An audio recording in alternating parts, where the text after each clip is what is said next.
హరిః ఓం. వసుదేవసుతం దేవం కంసచానూరమర్దనం దేవకీ పరమానందం కృష్ణం వందే జగద్గురుం. కృష్ణం వందే జగద్గురుం. తీర్త్వా మోహార్ణవం హత్వా రాగద్వేషాదిరాక్షసాన్ సీతా శాంతి సమాయుక్తా ఆత్మా రామో విరాజతే. ఆత్మా రామో విరాజతే. ఆత్మస్వరూప బంధుగణ, మనం భగవద్గీత జ్ఞానయజ్ఞంలో భాగంగా 4వ అధ్యాయం జ్ఞాన కర్మ సన్యాస యోగములో ఈ యొక్క ఆత్మస్వరూపతత్వం అంటే మోక్షం పొందడానికి ముందు సాధనలు చెయ్యాలి. ఏ సాధనలు? కర్మయోగం అనబడే సాధనలు చేయాలి. ఇప్పటి వరకు భగవాన్ శ్రీకృష్ణ వేదములలో ఏ సాధనలైతే చెప్పారో వాటిలో ముఖ్యమైనటువంటి ఒక 12 సాధనలు ఇక్కడ చెప్పారు. అయితే ఈ 12 సాధనలలో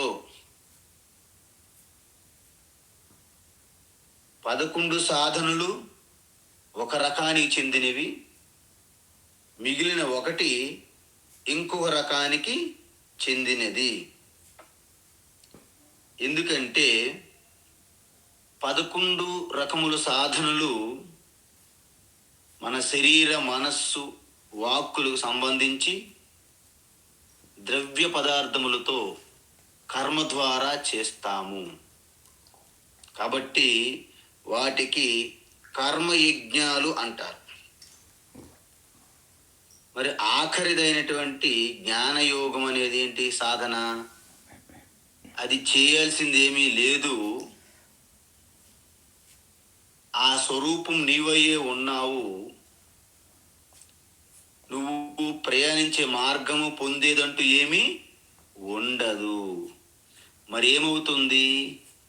ఏవైతే దానిపైన అడ్డుకొని ప్రతిబంధకాలుగా ఉన్నాయో వాటి నిర్మూలనయే ఈ జ్ఞానయజ్ఞం. అంటే మన మనస్సు స్వచ్ఛంగా లేకుండా మలినమైనటువంటి నీరులా ఉన్నది. ఇంకా నీరు ఎలాగైతే తీవ్రమైనటువంటి దిశల్లో కదులుతున్నదో మనస్సు చంచలముగా ఉన్నది. అందువలన ఈ యజ్ఞములు, కర్మయజ్ఞముల ద్వారా అంతఃకరణ శుద్ధి, మనస్సు ఏకాగ్రత పొందుతారు. ఇంద్రియములు మనస్సు అదుపులో ఉంటాయి. ఇంద్రియ నిగ్రహం, మనో నిగ్రహం. బుద్ధి వివేకముగా ఉంటుంది. ఇవి జ్ఞానయోగము అంటే జ్ఞాన సాధనకి కావలసినటువంటి యోగ్యత ఇస్తుందన్నమాట. అందువలన కర్మయోగము లేకుండా జ్ఞానయోగము అసంభవం, అసాధ్యం. మరి జ్ఞానయోగంకి వెళ్ళకుండా కర్మయోగములోనే జీవితం జన్మ జన్మలు ఉన్నప్పటికీ అది ఇన్కంప్లీట్, అంటే అసంపూర్ణం. కాబట్టి జ్ఞానయోగముకి కర్మయోగంకి ఇంకేం చెప్పాము? కర్మయోగము ద్వారా వచ్చినటువంటి ఫలం ఏదైతే ఉందో అది అల్పమైనది, అనిత్యము, అశాశ్వతమైనది. ఎందుకు?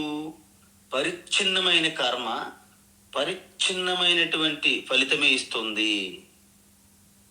మీకు ఉదాహరణ చెప్పాను. హైదరాబాద్ అనే ఒక ఏరియా భారతదేశంలో అంతర్భాగం అవుతుంది, కానీ భారతదేశం అంతా హైదరాబాదులో అంతర్భాగం కాదు కదా.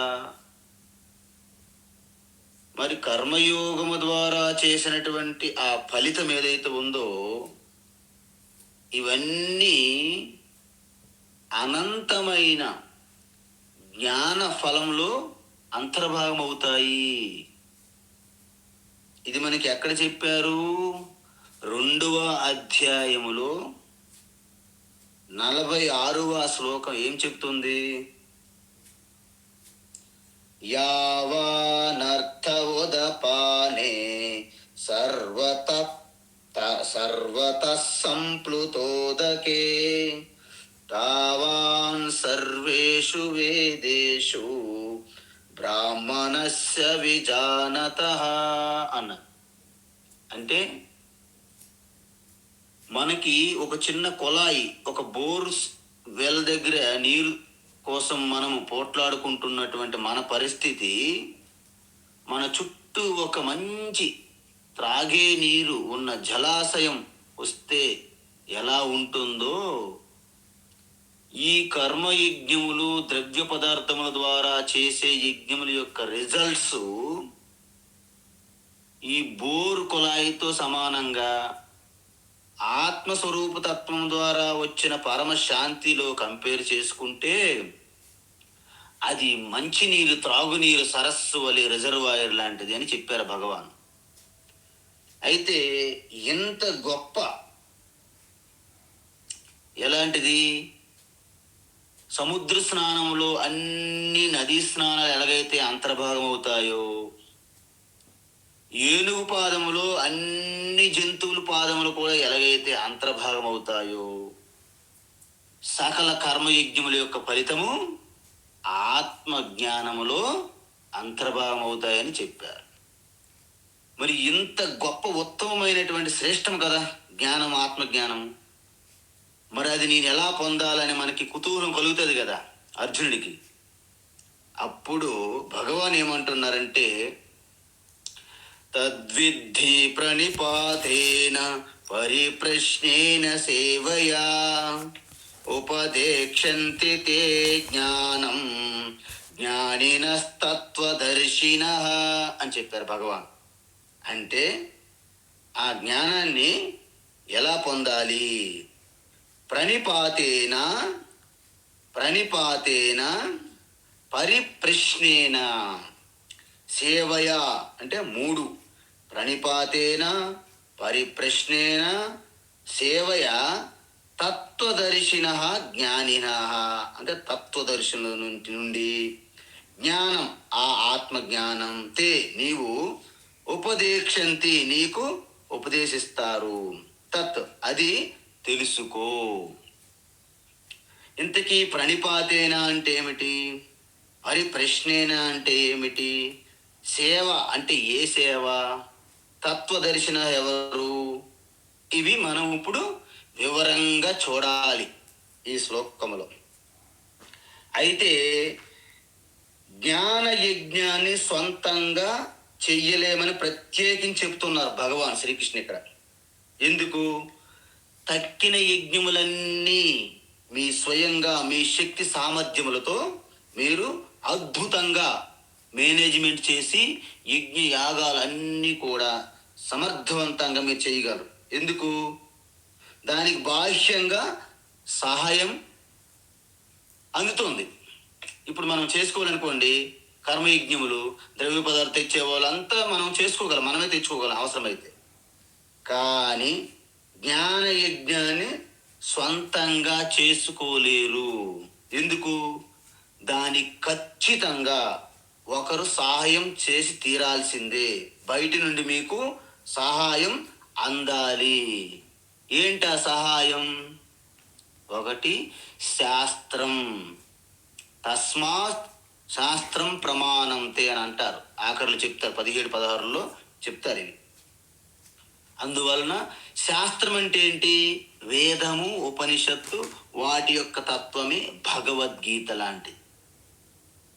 మరి ఒక్క శాస్త్రము నేను వెళ్ళి బుక్స్ కొనుక్కొని చదువుకుంటే అయిపోద్దా? లేదు. మరి ఇంకొకటి ఏంటి? గురువు. ఆత్మజ్ఞానం మనకు తెలిసిన ప్రమాణాల ద్వారా, అంటే ఇప్పుడేంటి మనకి తెలిసిన ప్రమాణాలు ఏంటి? చూడడము, వినడము, వింటున్నాము, చూస్తున్నాము. వీటి ద్వారా ఆత్మజ్ఞానం మనము పొందలేము. ఎందుకంటే ఇవన్నీ కూడా బయట ప్రపంచములో ఉన్నటువంటి నామరూపాలను మాత్రమే మీకు చూపిస్తాయి. అందువలన ఇప్పుడు చూడండి, మన కన్ను ఉన్నది కదా, మన కళ్ళు ద్వారా అన్ని బయట ప్రపంచాన్ని చూడగలం. కానీ మనం స్వయంగా మన కన్నులు మనం చూసుకోగలమా? మన కన్నులు మనం ఎవరైనా చూడగలరా? ఎవరైనా ముందుకు రండి.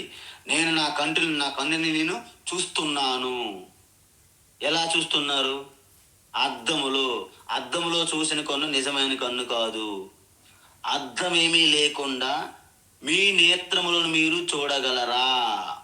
చూడలేరు. అంటే మీకేం కావాలి?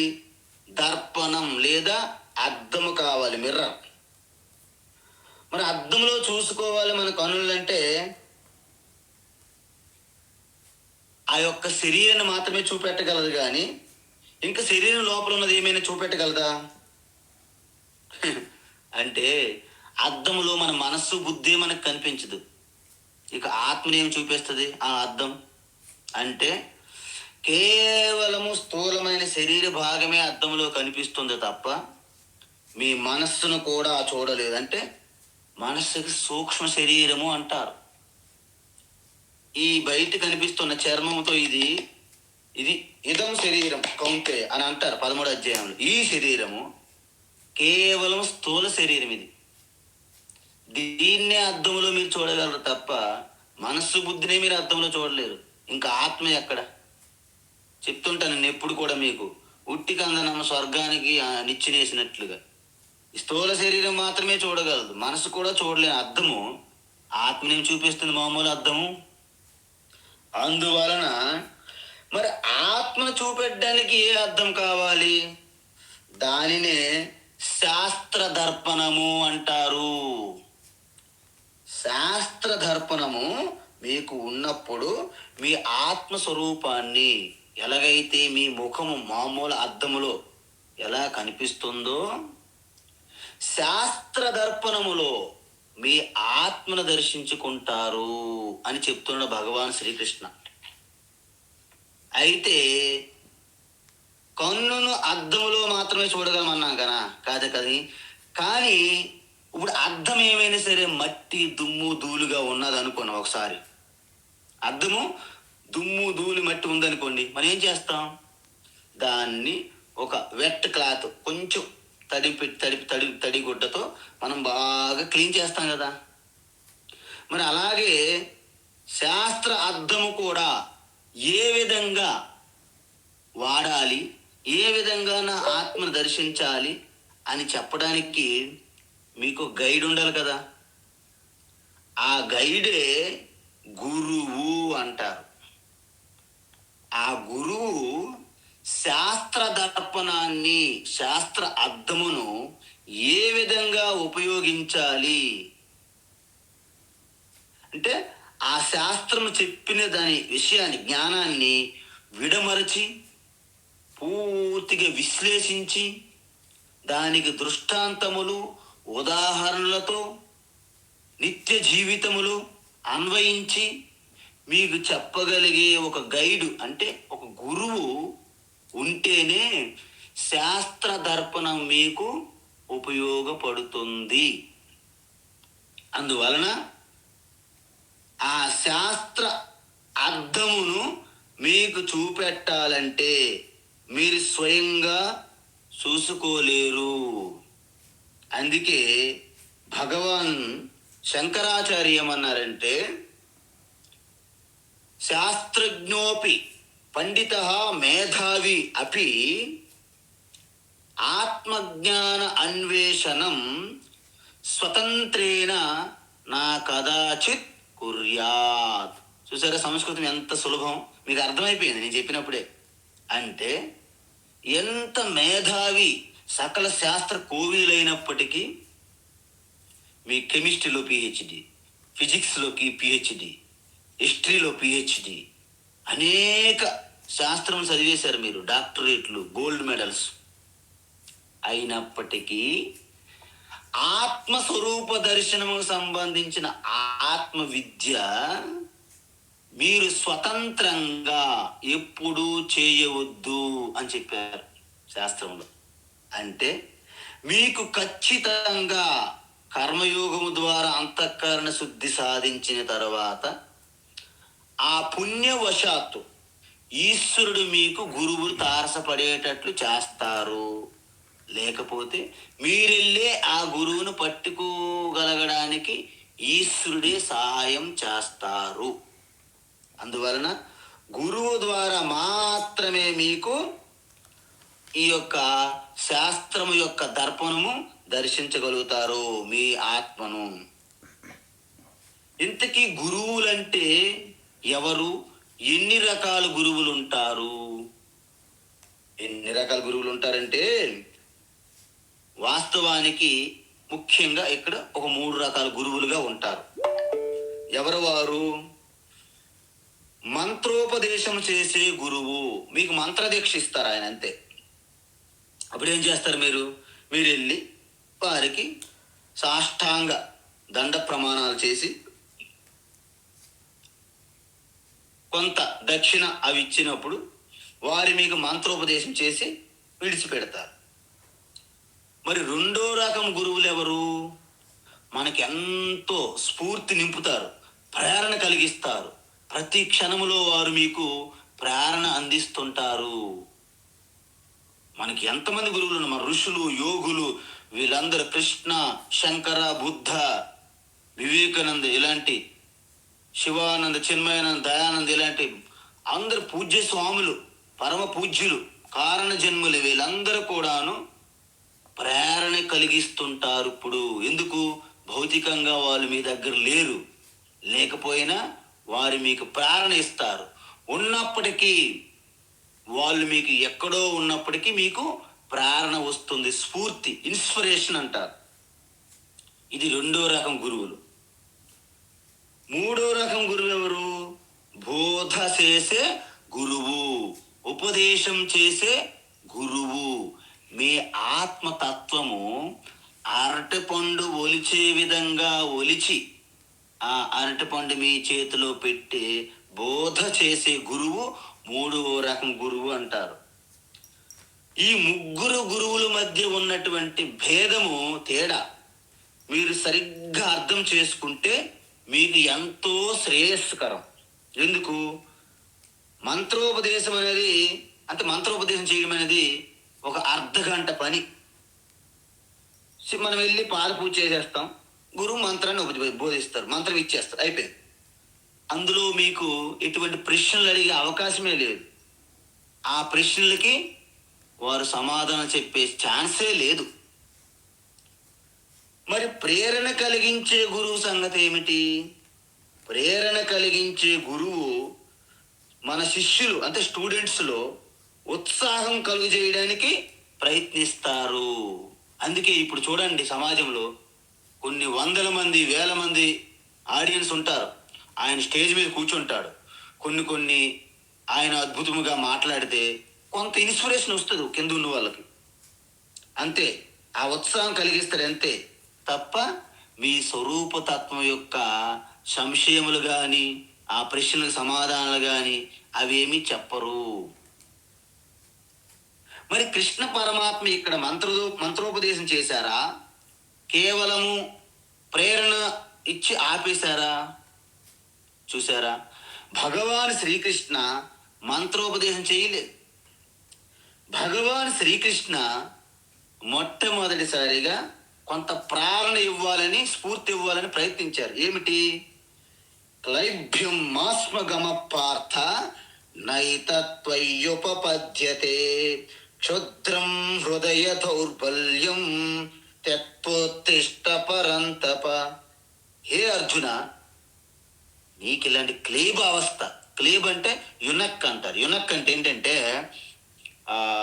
అంటే స్త్రీలింగము పురుషలింగము కానిటువంటి మధ్యస్థ స్థితిని క్లీబ అంటే క్లైభ్యం. ఆ క్లీబ అవస్థ రావడాన్ని క్లైభ్యం అంటారు. అంటే నువ్వెంత వీరుడువు, సూర్యుడువు కదా, శౌర్యవంతుడు, సమర్థవంతుడు, శక్తివంతుడు, నీకు ఇలాంటి నపుంసకత్వం అని అనాలి, తప్పదు. ఇలాంటి భావన నీకు ఎలా వచ్చింది? అందుకే ఇవన్నీ హృదయ దౌర్బల్యము, బలహీనత విడిచిపెట్టి గెట్ అప్ అండ్ ఫైట్ అంటే లేవు, నిల్చో. ఫస్ట్ ఆఫ్ ఆల్ కూలిపోయాడు కదా ఆయన, పాపం నిలవలేకపోతున్నాడు, కాలు కూడాను పని చేయట్లేదు, ఉలుగుతున్నాయి, షివరింగ్ అనమాట. సో ఈ విధంగా ప్రయత్నించారు ఒక స్ఫూర్తి నింపడానికి. కానీ ఆయనలో ఏమైనా ఉత్సాహం కలిగిందా? ఏమి కలగలే. అప్పుడేం చేశారు? ఆత్మతత్వాన్ని బోధించారు. మీరు చూడండి, ఒక ఫిజిక్స్, ఒక కెమిస్ట్రీ, ఒక మ్యాథమెటిక్స్ మనం నేర్చుకోవాలంటే ఎంత శ్రమతో, ఎంత పద్ధతిగా, ఎంత హార్డ్ వర్క్ చేస్తూ ఆ టీచర్ని ఫాలో అయ్యి మనం చెయ్యాలి. ఎక్కడైనా సరే డౌట్ వచ్చిందనుకోండి, మీరు గుడ్డిగా నమ్మరు, వెంటనే దాన్ని ప్రశ్నించి సమాధానం తెలుసుకుంటారు. సమాధానం తెలుసుకోకపోతే నిద్ర పట్టదు. నా వరకు చిన్న ఉదాహరణ చెప్తాను. ఋషికేశ్లో నేను ఉన్నప్పుడు ఒక సందేహం వస్తే అది తీరే వరకు నాకు నిద్ర పట్టేది కాదు. అందరికీ అదే పరిస్థితి, మీకు కూడా అదే పరిస్థితి. కాబట్టి మీ సందేహాలను మీరు తీర్చుకోకుంటే మీకు మనశ్శాంతి ఉండదు. అందువలన మరి ఇటువంటి బోధ ఎలా వినాలి? ఎంత ఏకాగ్రతతో, శ్రద్ధ భక్తితో వింటే తప్ప మీరు దాన్ని గ్రహించలేరు. ఎందుకంటే ఇది పురాణ కాలక్షేపం, కథ కాదు. కథ ఇది ఏముంది? వాళ్ళు వనవాసాల్లోనో ఎక్కడో అలాగా ఆడుతూ పాడుతూ అలా వెళ్తుంటారు. మీరు ఒక వేరే దగ్గర మనసు వెళ్ళినప్పటికీ మళ్ళీ అర్థం చేసుకుంటారు. అందుకే భగవాన్ శ్రీకృష్ణ గీతలో అర్జునుడికి పదే పదే పదే పదే శృణు శృణు శృణు శృణు అంటే ఏమిటి తెలుసా మీకు? ఏకాగ్రతో శ్రద్ధతో వినుము, ఏకాగ్రతో శ్రద్ధతో వినుము అని అర్థం. ఎందుకంటే ఇది కథ కాదు, ఇది ఎంతో సూక్ష్మంగా పట్టుకోవాలి. క్రమంగా చెబుతుంటే అదే క్రమంగా ఆ ప్రక్రియలోనే మనం అర్థం చేసుకోవాలి. అలా కాకపోతే మీకు అర్థం ఎప్పటికీ కాదు. మరి చూడండి, శిష్యులు కూడాను డంబగా ఒక స్తంభాలుగా ఉండకూడదు, ప్రశ్నించాలి. ఎందుకు తెలుసా? అర్జునుడు కూడా 2వ అధ్యాయం నుండి ప్రారంభించాడు. స్థితప్రజ్ఞస్య కా భాష. స్థితప్రజ్ఞుడు అంటే చెప్తున్నారు కదా, జీవన్ముక్తుడని. ఎలా ఉంటారు? తర్వాత ఇక్కడ కర్మయోగం గొప్పదా, జ్ఞానయోగం గొప్పదా అని 3వ అధ్యాయంలో అలాగా 18వ అధ్యాయం వరకు ప్రశ్నలు అడుగుతూనే ఉన్నాడు అర్జునుడు. దీని అర్థం ఏమిటి అంటే, వేదం అనేది ఒక క్రమ పద్ధతిలో చెప్పబడినటువంటి శాస్త్రము. దాన్ని అర్థం చేసుకోవాలంటే మీరు చాలా బాగా బుద్ధికి పదును పెట్టాలి. మీకున్నటువంటి సందేహములు, సంశయములని అడిగి తెలుసుకోవాలి. దాన్ని పూర్తిగా జీర్ణించుకోవాలి. ఆ తత్వాన్ని మీరు కేవలం పైకి ఏదో గౌరవంగా, గురువు మీద గౌరవంతో నమ్మవద్దు, విశ్వసించవద్దు. అందువలన ఇప్పుడు మనకు సైన్స్ ఉన్నది కదా, ఐన్స్టీన్ ఉంటారు. E=mc² అంటారు, థియరీ ఆఫ్ రిలేటివిటీ. ఆ థియరీ ఆఫ్ రిలేటివిటీలో ఈ అంటే ఏమిటి, ఎం అంటే ఏంటి, సి అంటే ఏంటి తెలియకుండా is equal MC square is equal MC square జపం చేసామనుకుంటే ఏమొస్తుంది? నేను 108 సార్లు మాల పట్టుకొని is equal MC square is equal MC square is equal MC square ఏమి కాదు, అనవసరంగా సమయం వృధా. అందువలన ఆ సూత్రం ఎలాగైతే విడమర్చి ఎలాగైతే తెలుసుకోవాలో అదే విధంగా ఈ బ్రహ్మ విద్య కూడాను గురువు అద్భుతమైనటువంటి ఉపదేశం చెయ్యాలి. ఎలా? సోహం అన్నారనుకోండి గురువు, సోహం సోహం అంటే ఏంటి అర్థము? సోహం అంటే సహ అంటే ఆ పరమాత్మ అంటే ఈశ్వరుడు బ్రహ్మ, ఆ బ్రహ్మలో ఉన్న చైతన్యము, అహం అంటే నాలో ఉన్న చైతన్యము ఒక్కటే అని చెప్పడానికి ఏంటిది? సోహం. మరి శివోహం అంటే ఏంటి? శివునిలో ఉన్న చైతన్యము నాలో ఉన్న చైతన్యము ఒక్కటే, అందుకే శివోహం. మరి అహం బ్రహ్మాస్మి అంటే ఏంటి? నాలో ఉన్న చైతన్యమే బ్రహ్మలో ఉన్న చైతన్యమై ఉన్నది. మరి అలా తెలియకుండా కేవలము ఒక గురువు వచ్చి మంత్రం ఇచ్చాడు అనుకోండి, ఏంటి సోహం మంత్రం మీరు జపం చేయండి అంటే మీరేమంటారు? సోహం సోహం. కొంతమంది ఈ సోహం బదులు షోహం షోహం అంటారు. చూడండి, షోహంకి నీ సోహంకి తేడా వచ్చిందా? షోహం షోహం. హం ప్లేస్లో గం కం అన్నారనుకోండి, శోకం శోకం శోకం అవుతుంది. అంటే నేను శోకాన్ని ఇవి ఉన్నది లేదు ప్రాబ్లం. ఈ కేరళ, తమిళనాడులో, బెంగాల్లో చాలా దగ్గర ఉచ్చారణ ప్రాబ్లం వస్తాయి భాష. అందువలన గురువు సోహం అంటే ఆడు శోకం అని లాస్ట్కి జపం చేస్తే నేను శోకాన్ని అర్థమైపోతుంది లాస్ట్కి. అందువలన గురువు చాలా అప్రమత్తంగా ఉండాలి. పూర్తిగా వివరిస్తే అప్పుడు వారి యొక్క కణకణములు నరాలలో ఈ తత్వం పట్టుకుంటుంది. చూడండి, అప్పుడు అర్జునుడు ఏమంటాడు లాస్ట్ చివరిలో 18వ అధ్యాయంలో, నష్టో మోహ స్మృతిర్లబ్ధ త్వత్ప్రసాదాన్మయాచ్యుత స్థితోస్మి గత సందేహ కరిష్యే వచనం తవ. అలా ప్రకటించగలగాలి మీరు కూడా. కేవలం అర్జునుడు ఒక్కడే కాదు, ఇది మనందరికీ జగద్గురు కృష్ణ మన ముందు ఉన్నారు. కాబట్టి మీరు కూడా నష్టో మోహ స్మృతిర్లబ్ధ, నా మూలములో ఉన్నటువంటి మోహములు సందేహములన్నీ నష్టమైపోయినాయి. నా యొక్క ఆ ఎరుక ప్రజ్ఞ ఆత్మ స్మృతి కలిగినది. ఎలా? తత్ప్రసాదాన్ మయ, నాకు కలిగింది. మయ అంటే నీ యొక్క జ్ఞాన ఉపదేశం వలన, జ్ఞాన ప్రసాదం వలన. లడ్డు పులిహార ప్రసాదము వడలు ప్రసాదాలు కాదు, ఇక్కడ జ్ఞాన ప్రసాదం వలన. అందువలన జ్ఞానిన ఉపదేక్షంతి. ఇంతకీ జ్ఞానిన అంటే ఎవరు స్వామి? జ్ఞానిన అంటే శ్రోత్రియ బ్రహ్మనిష్ట అంటారు వేదములలో. ఆ శ్రోత్రియ బ్రహ్మనిష్ట గురువుకి భగవాన్ శ్రీకృష్ణ జ్ఞానిన తత్వదర్శిన అని అన్నారు భగవాన్. ఇక్కడ ఉపనిషత్తులు ఏం చెప్పారు? శ్రోత్రియ బ్రహ్మనిష్ట గురువు అని చెప్తే భగవాన్ ఏమంటున్నారు ఇక్కడ? తత్వదర్శిన అని చెప్పారు. అయితే ఆ తత్వదర్శి ముండకోపనిషత్తులు ఏం చెప్పింది?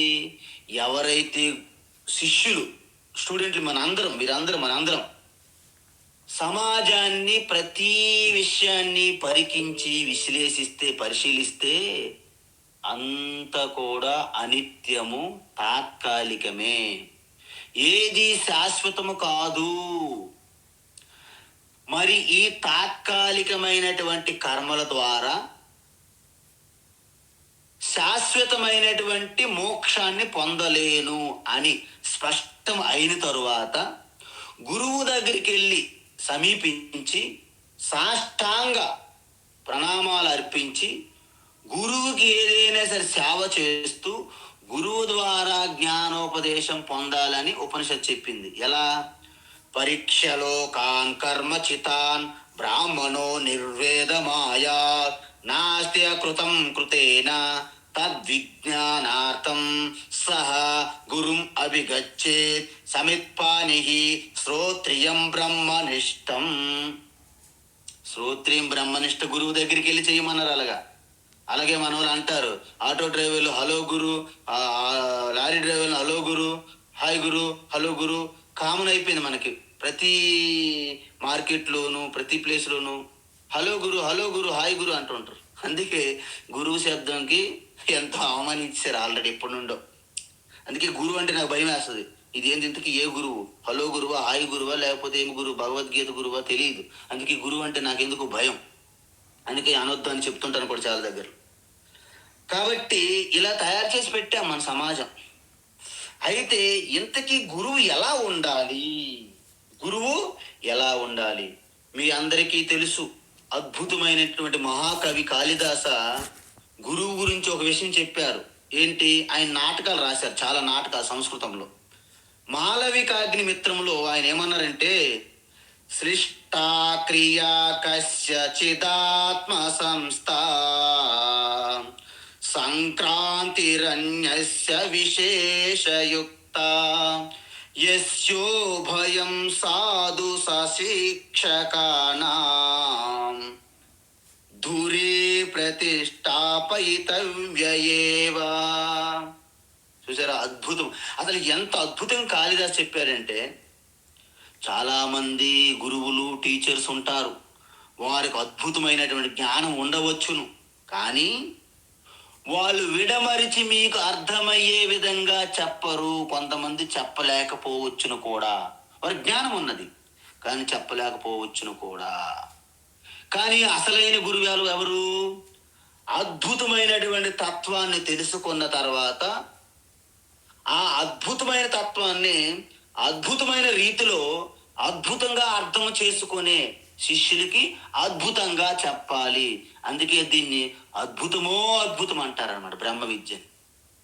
అందుకే మన వాళ్ళు ఎక్కడైనా ఏదైనా అర్థం కాలేదంటే ఇదేమైనా బ్రహ్మ విద్య అండి అర్థం కాకపోవడానికి అంటారు. చూసారా? ఒకసారి చెప్పి 2 సార్లు చెప్పినాక మీ బిడ్డకి ఏమ్మా ఎన్నిసార్లు చెప్తావు ఇదేమైనా బ్రహ్మ విద్య అంటే, బ్రహ్మ విద్య అత్యంత సూక్ష్మమైనది. ప్రియమైన మిత్రులారా, మీరు అందరూ గమనించండి, బ్రహ్మ విద్య సూక్ష్మమైనది కానీ అసాధ్యం కాదు. మీరు పొందవచ్చు, ఇక్కడే పొందవచ్చు. ఎందుకు? మీరు అయ్యే ఉన్నారు, పొందడం ఏంటి ఇంకా. కాబట్టి కాళిదాసు చెప్పినటువంటి అద్భుతమైనటువంటి ఆ శ్రోత్రియ బ్రహ్మనిష్ట. ఇంతకీ శ్రోత్రియ అంటే ఏమిటి? శ్రోత్రియ అంటే బాగా తత్వాన్ని తెలుసుకొని చెప్పగలిగే వ్యక్తిని శ్రోత్రియము అంటారు. మరి ఆ బ్రహ్మనిష్ట గురువు అంటే ఏంటి? బ్రహ్మనిష్ట అంటే ఏంటంటే, ఏ తత్వం అయితే ఆయన తెలుసుకున్నారో 24 గంటలు ఆ తత్వ దృష్టిలో ఉండడమే బ్రహ్మనిష్ట. చూడండి, మీకు ఇంతకు ముందు చెప్పాను, ఒక డాక్టర్ గారు ఉన్నారు. ఒకరు రోగం వచ్చి డాక్టర్ గారి దగ్గరికి వెళ్తే, బాబు మీరు ఏం చేస్తుంటారు, మీరు స్మోకింగ్ చేస్తారా అని అడిగారు. నేను ఎక్కువగా చేయను, రోజుకి ఒక అర డజను సిగరెట్లు మాత్రమే కాలుస్తానని చెప్పాడట రోగి. అబ్బా, అర డజను కాలుస్తున్నావా? అందువల్ల నీ లంగ్స్ మొత్తము పాడైపోయినాయి అని చెప్పారు. మరేం చేయాలి? నువ్వు స్మోకింగ్ పూర్తిగా మానివేయాలి అని చెప్పి ఒక 2 నిమిషాలు ఇక్కడే కూర్చోండి అని వెనక్కి వెళ్ళి ఆయన 2 సిగరెట్లు ఇలా దమ్ము కొట్టి డాక్టర్ మళ్ళీ వచ్చాడు లోపలికి. డాక్టర్ వచ్చేసరికి సిగరెట్ స్మెల్ వచ్చింది. డాక్టర్ గారు, ఆర్ యూ స్మోకింగ్? అది మై హ్యాబిట్ అయిపోయింది, I cannot give it up అన్నాడు డాక్టర్. అబ్బా, అంటే డాక్టర్ సిగరెట్ స్మోకింగ్ విడిచిపెట్టడానికి వీలు కాదు, కానీ పేషెంట్లు మాత్రం స్మోకింగ్ చెయ్యొద్దు, no smoking, smoking injurious to health అని బోర్డులు పెడుతున్నాడు డాక్టర్. అలాగా శ్రోత్రియ బ్రహ్మనిష్ట గురువు దొరకడం మనకి అరుదు. అందుకే మనకి 3 రకాల గురువులు ఉంటారు. ఎలాగా? ఒకరు ఉత్తమ గురువు, 2 మధ్యమ గురువు, మూడు అల్పమైనటువంటి గురువు అంటారు. అంటే అల్పమని కాదు, వారు సాధారణ గురువు అనుకోండి. ఉత్తమ గురువు, మధ్యమ గురువు, సాధారణ గురువు. అంటే అకార్డింగ్ టు శంకరాచార్య, వివేకానంద, ఈ పరంపరలో ఏదైతే మనకు వచ్చిందో దాని ప్రకారంగా చెప్తున్నాను కాబట్టి మీరు మన్నించాలి, ముందుగానే అడుగుతున్నాను. ఉత్తమ గురువు అంటే ఎవరంటే శాస్త్రములో నలుమూలలో ఉన్నటువంటి రహస్యాన్ని తెలుసుకొని అద్భుతంగా బోధించగలిగే ఆత్మతత్వంలో ఉన్న గురువుని ఉత్తమ గురువు అంటారు. కొంతమంది తత్వాన్ని అద్భుతంగా తెలుసుకుంటారు, కానీ తత్వములో ఉండలేకపోవచ్చు. వారిని మధ్యమ గురువు అంటే కేవలము శ్రోత్రియ గురువు అంటారు వారిని. ఉత్తమ గురువు అంటే ఏంటి? రెండు, శ్రోత్రియ, బ్రహ్మనిష్ట. రెండవ గురువు శ్రోత్రియ గురువు. మరి మూడవ గురువు శ్రోత్రియం కాదు, కానీ అద్భుతమైనటువంటి బ్రహ్మనిష్టలో ఉండే గురువు అనమాట. దీన్ని బట్టి మీకు ఏమర్థమైనది? కేవల బ్రహ్మనిష్టలో ఉండే గురువు గారు సాధారణ గురువే. ఎందుకు? వారు అద్భుతాలు, వారి యొక్క ప్రేరణ, స్ఫూర్తి మనకు వస్తుంది, కానీ ఉపదేశం, అద్భుతమైనటువంటి బ్రహ్మ విద్య మీకు ప్రక్రియ పూర్తిగా బోధించరు. కాబట్టి ఈ విధంగా మీరు తెలుసుకోవాలి ఈ రహస్యాన్ని. అందువల్ల మనం ఏం చేయాలి?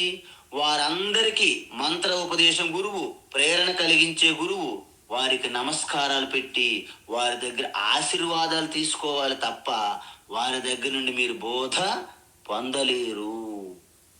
సో ఈ విధంగా ఉన్నటువంటి వారిని తత్వదర్శిన అంటారు. అయితే అంతేకాదు, అతను జ్ఞాని కూడా. అంటే బోధ చెయ్యగల శక్తి ఉన్నటువంటి, ఎలాగా? సంప్రదాయ పద్ధతిలో. ఎలాగా? ఋషులు ఏదైతే దర్శించారో వారి శిష్యులకు చెప్పారు, వారి శిష్యులు వారి శిష్యులకు చెప్పారు. ఒకరు అడిగారు నాకు, ఉత్తమ గురువు, నిజమైన గురువుని ఎలా పట్టుకోవాలి గురువు గారు అన్నారు, స్వామీజీ అన్నారు. నేను అన్నాను, ఆ గురువుకి వేరే ఎక్కడైనా గురువు ఉన్నారా? ఆయన ఎప్పుడైనా శిష్యులుగా ఉన్నారా? మీరు గమనించండి. లేరు. అయితే ఆ గురువులో ఏదో కొంత గడబిడి ఉంటుంది, జాగ్రత్త. ఎందుకు? ఆ గురువు బ్రహ్మనిష్ట అవ్వచ్చు, నమస్కారాలు పెట్టడానికి అర్హులే ఆయన, పూజించడానికి అర్హులు ఆయన, కానీ మీకు వేదాంత బోధ చెయ్యలేరు. అలా కాకుండా ఈ మహిమలు సిద్ధులను ప్రకటించుకొని తిరిగే గురువులు ఉంటారు, వారితో చాలా ప్రమాదం. అందువలన సంప్రదాయ పద్ధతిలోనే మీకు బోధ చెయ్యాలి.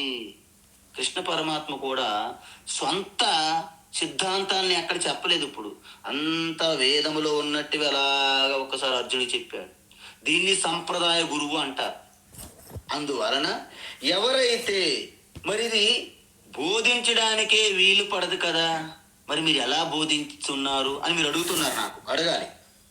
అయితే ఏమంటున్నారంటే, మనం ఉపనిషత్తుల్లో ఇతి సుశ్రుమ పూర్వేషాం ఏనస్తద్వ్యాచ షక్షిరే, కేనోపనిషత్తులు చెప్పారు ఈ మాట. ఏమని?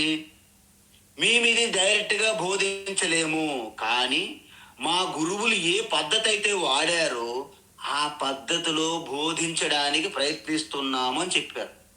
దీన్నే సంప్రదాయ పద్ధతి అంటారు. అందువలన ఈ సంప్రదాయంగా కాకుండా సొంత సిద్ధాంతాలు ఎవరైతే ఎక్కడైనా బోధిస్తున్నారో, కొంతమంది అంటారు మీ గీత రామాయణాలు అక్కర్లేదు అంటారు, వాళ్ళందరూ కూడాను అసంప్రదాయులు అని అర్థం. మరి వాళ్ళు మనం ఏం చెయ్యాలి?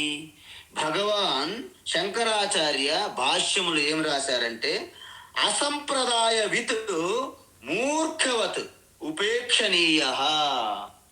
సంప్రదాయము, మన సంస్కృతి సంప్రదాయము, గురు శిష్య పరంపర ఎవరు పాటించరో వాళ్ళని మూర్ఖుల వలె విడిచిపెట్టాలి అని చెప్పారు. Avoid them. మరి ఒక వ్యక్తి గొప్ప జ్ఞాని అయినా కూడా అతను గురు పరంపరను పాటించకపోతే అతన్ని బోధం చేసే గురువుగా మనము అంగీకరించకూడదు. ఆయన జ్ఞాని అవ్వచ్చు, పరమ జ్ఞాని, బ్రహ్మనిష్ట జ్ఞాని, అందులో ఎటువంటి సందేహం లేదు. కానీ గురు పరంపర ద్వారా వచ్చినటువంటి నారాయణ, బ్రహ్మాజీ, వశిష్ఠ, శక్తి, పరాశర, వ్యాస, సుఖ, గౌడపాద, గోవిందపాద, శంకర, పద్మపాద, సురేశ్వరాచార్య, తోటకాచార్య, అస్తామలక అప్ టు ఇప్పుడు మన గురువు వరకు ఈ పరంపర ఎవరైతే పాటించారో వారిని మీరు ఒక మంత్ర ఉపదేశం గురువుగాను, ఒక ప్రేరణ, మీకు ఇన్స్పిరేషన్ నిత్యం కలిగించే గురువుగాను స్వీకరించాలే తప్ప మీరు బ్రహ్మ విద్య గురువుగా మీరు ఒకవేళ తీసుకుంటే దెబ్బ అయిపోతామని చెప్పారు. అందువలన మీకు ఒక విషయం చెప్పాలి. సత్యకామ జాబాల అని ఇంతకుముందు చెప్పాను నేను. ఆయన ఒక గొప్ప బ్రహ్మర్షి గురువు. స్టూడెంట్లందరికీ కూడాను విద్య నేర్పి సమావర్తనం అంటే మనం స్నాతకోత్సవం అంటారు కదా, మన యూనివర్సిటీలో డిగ్రీలు ఇస్తారు. అలాగ డిగ్రీలు ఇచ్చి అందరికీ పంపించేశారు. గృహస్థులుగా మీరు వెళ్ళి గృహస్థ ధర్మం పాటించండి అని. ఒకరు ఉండిపోయారు, ఒకే ఒక అతను. ఎవరు? కోశల అనే ఉపకోశల అంటారు ఆయన పేరు, ఉపకోశల అని. ఆయనకి సమావర్తనం చేయలే. గురువు గారు వెళ్ళిపోయారు ఎక్కడికో. వెళ్ళిపోతే బాధపడి ఏడ్చాడు. ఆయన నిత్యము అగ్నిహోత్రాలు, కర్మకాండలు, కర్మయజ్ఞాలు చేస్తూనే ఉన్నాడు ఆ శిష్యుడు ఉపకోశల. కొన్ని నెలల తర్వాత తీర్థయాత్రలు చేసుకుని గురువు వచ్చేసరికి శిష్యుని ముఖములో ఆనందం కనిపిస్తుంది, బ్రహ్మ వచ్చేసలాగా. ఏమయ్యా ఉపకోశల, నీకు ఆల్రెడీ బ్రహ్మ విద్య ఆల్రెడీ నేర్చుకున్నట్టున్నావే అన్నాడు. గురువు గారు, క్షమించండి, నాకు బ్రహ్మతత్వం ఆత్మతత్వం తెలియదు, కానీ కొంతమంది అగ్నిదేవతలు దర్శనమిచ్చి నాకు అంతఃకరణం పూర్తిగా పవిత్రం చేసి పెట్టారు. ఆఖరిలో మీ బోధ ద్వారా నేను ఆత్మతత్వాన్ని దర్శించగలనని చెప్పి నన్ను విడిచిపెట్టారు అన్నారు. అందుకే మీరు ఎంత ఈశ్వర దర్శనాలు, పుణ్యఫలాలు, మీకు ఆశీర్వాదాలు, ఈశ్వరుడు మాత్రం కేవలము మీ అంతఃకరణ పవిత్రం చేసి ఒక గురువును తారసపడేటట్లు చేయడమే ఈశ్వర అనుగ్రహము. అందుకే దత్తాత్రేయ అవధూత గీతలో ఒక శ్లోకం రాశారు. ఏంటి ఆ శ్లోకము? ఈశ్వరానుగ్రహ దేవా పుంసామద్వైత వాసనా మహద్భయత్ పరిత్రాణాత్ విప్రాణాముపజాయతే అన్నారు. ఏంటి అర్థము?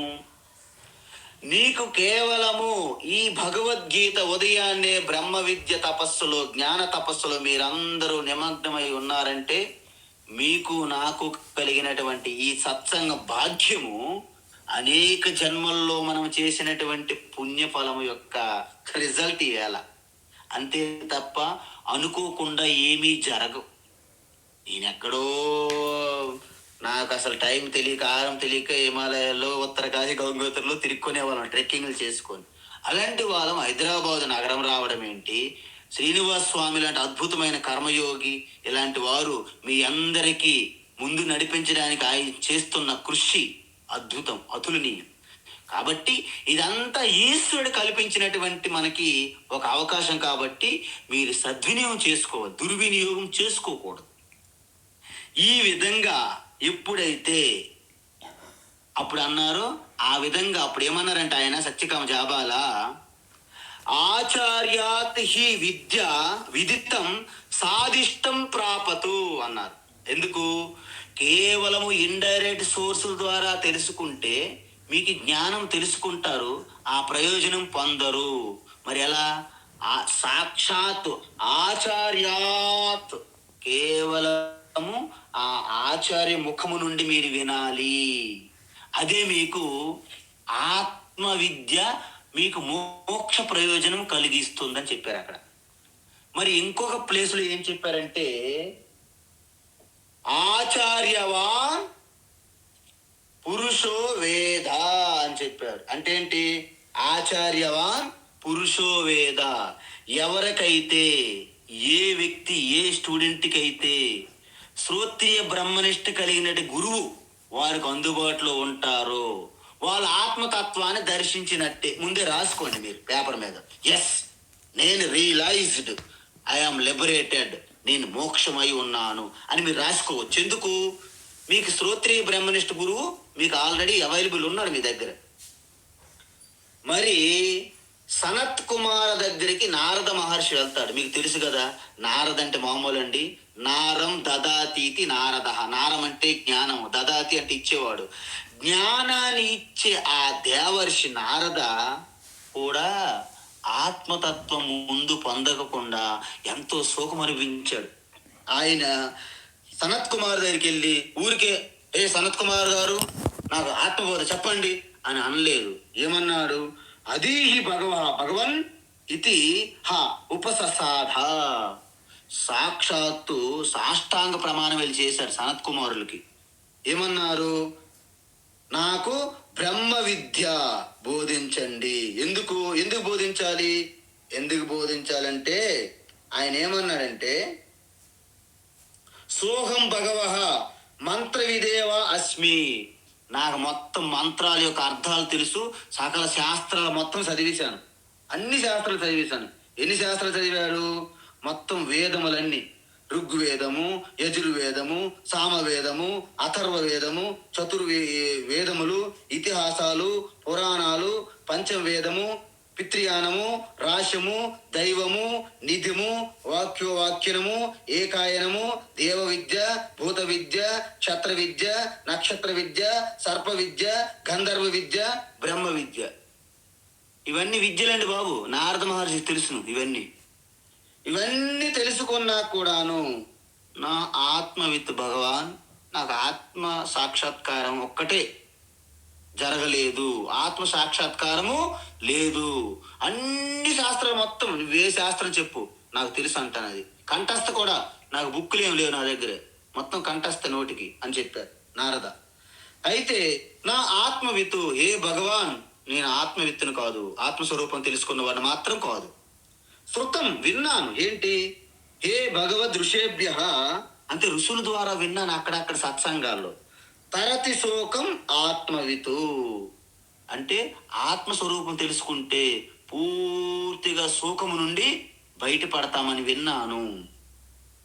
సోహం భగవః శోచామి తమ్మా భగవాన్ శోకస్య పారం తారయతు. ఏ భగవాన్ నీ కాళ్ళ దగ్గర నేను శరణ వేడుకుంటున్నాను, నాకు ఆ శోకము నుండి బయటపడివేయి అని నారద మహర్షి సనత్ కుమారునికి వేడుకున్నారు. సనత్ కుమార్ అంటే ఎవరు? బ్రహ్మ మానస పుత్రుడు. సనక, సనంద, సనత్ కుమార, సనత్, సుజాత అంటారు నలుగురు.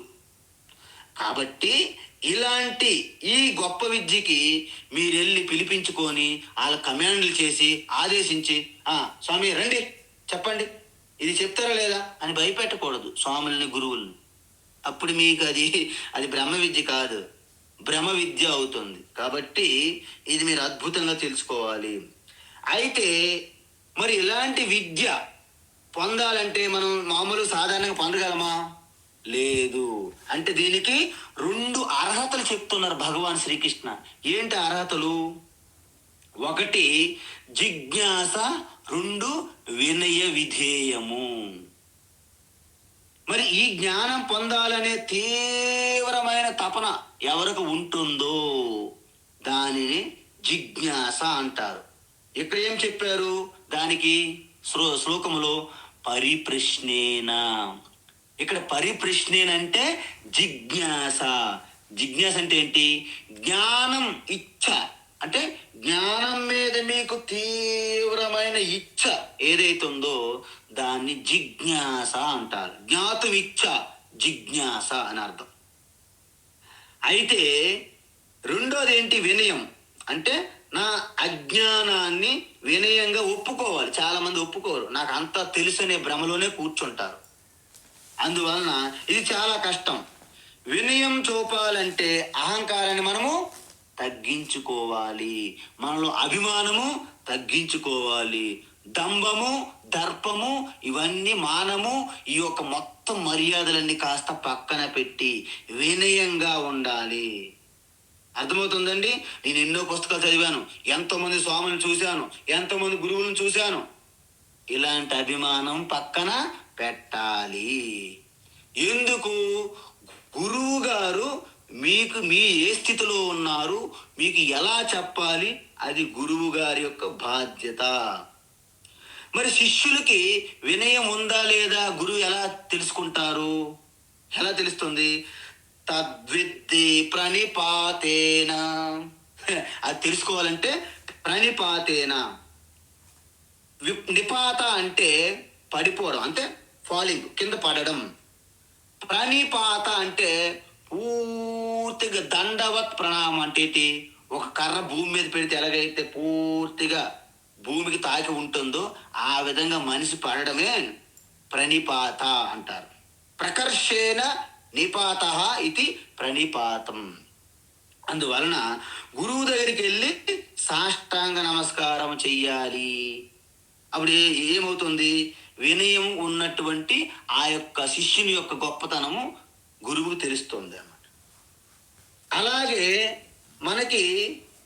మనం ఇప్పుడు చూడండి, ఏ శంకరాచార్య పీఠం కానీ మఠం కానీ ఏ మహాత్ములు గురువుల దగ్గరికి వెళ్తే పెద్ద వరుసల్లో లైన్లో నిలబడతారు జనం.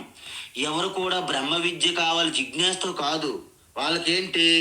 మా అబ్బాయి పెళ్లి కాలేదు, మా అమ్మాయి మా నాన్నగారికి ఒంట్లో బాగోలేదు, మా అమ్మాయి వీసా కోసం అప్లై చేశారు, వాళ్ళకేం పెళ్ళి, వాళ్ళకేం జాబు, లేకపోతే ఉద్యోగము, లేకపోతే ప్రమోషను, లేకపోతే ఆస్తి తగాదాలు, ఇవన్నీ గురించి చెప్పుకుంటారు తప్ప తన యొక్క మోక్షం సంబంధించి ఎవరు మాట్లాడరు. అందువలన మనకి వాళ్ళకి ఏం కావాలి ఆ పాత్ర ఎరిగి మనము చెప్పాలి. దానం కూడా అంటే వాళ్ళ పాత్ర ఎరిగి మనం దానము చెయ్యాలి. కాబట్టి ఇక్కడ ఏంటంటే పరిప్రశ్నేన అంటున్నారు భగవాన్. ఎవరైతే జ్ఞానం కావాలని అడుగుతారో వారికే ఆ ప్రణిపాత విషయాన్ని సూచించి పరిప్రశ్న వేయగలుగుతారు. అంటే జిజ్ఞాస ఉన్నదని తెలుస్తున్నది. ఈ రెండు ఉంటే అయిపోతుందా? ఇంకొకటి ఏంటి? సేవయ. సేవయ అంటే ఇంకో ముఖ్య లక్షణం ఏంటంటే గురువుకి సేవ చెయ్యాలి. ఎందుకు సేవ చెయ్యాలి? నేను గురువు సేవ ఎందుకు చేయాలి స్వామీజీ? నాకు జ్ఞానం కావాలి, సేవతో నాకేం పని అని మీరు అన్నారనుకోండి, పప్పులో అడిగేసినట్టే. ఎందుకు? మరి శిష్యులు గురువు దగ్గరికి వచ్చే ముందు వాళ్ళు అద్భుతమైనటువంటి కర్మయోగం చేశారో లేదో ఎవరో తెలుసు. వాళ్ళు పూర్తిగా అంతఃకరణ శుద్ధి పొందారో లేదో ఎవరో తెలుసు. అందువలన గురువుకి కూడా సేవ చేయడం వలన మరింత పవిత్రమైనటువంటి అంతఃకరణ శుద్ధి వస్తున్నది. అదే కాదు, ఇంకొక లాభం ఉందండి. ఏంటి ఆ లాభము? ఆ గురువు దగ్గర మీరు నిత్యము ఉండడం వలన గురువు యొక్క ఉపదేశం చేసే ప్రక్రియని మీరు పట్టుకుంటారు. అంటే గురువుతో మీకు అత్యంత ఆత్మీయ అనుబంధం కలుగుతుంది. ఒకటి అంతఃకరణ శుద్ధి, రెండు గురువుతో మీకు ఆత్మీయ అనుబంధం కలుగుతుంది. ఈ రెండు కలిగినప్పుడే మీరు చెప్పేదంతా కూడా శ్రద్ధగా అలాగా గ్రహిస్తారనమాట. లేకపోతే గురువు చెప్తుంటే ఎంతమంది వచ్చారు, ఆడవాళ్ళు ఎంతమంది, మగవాళ్ళు ఎంతమంది, ముసలి వాళ్ళు ఎంతమంది, యువకులు ఎంతమంది, ఈ టెన్షన్లో వాళ్ళు టీలు ఇచ్చారా, ఈ టెన్షన్లో మనం ఉంటాం తప్ప గురువు గారు ఏం చెప్పారో మనము ఉండలేము. అందువలన మీకు గురు శుశ్రూష అంటారు. గురు సేవ తప్పనిసరి పెట్టారు మన సంప్రదాయంలో. మిగతాది రేపు మనం కొనసాగిద్దాం. మరి కాస్త వివరణ ఇచ్చి తర్వాత శ్లోకంలోకి వెళదాం. హరి ఓం తత్సత్. సర్వం శ్రీకృష్ణార్పణమస్తు.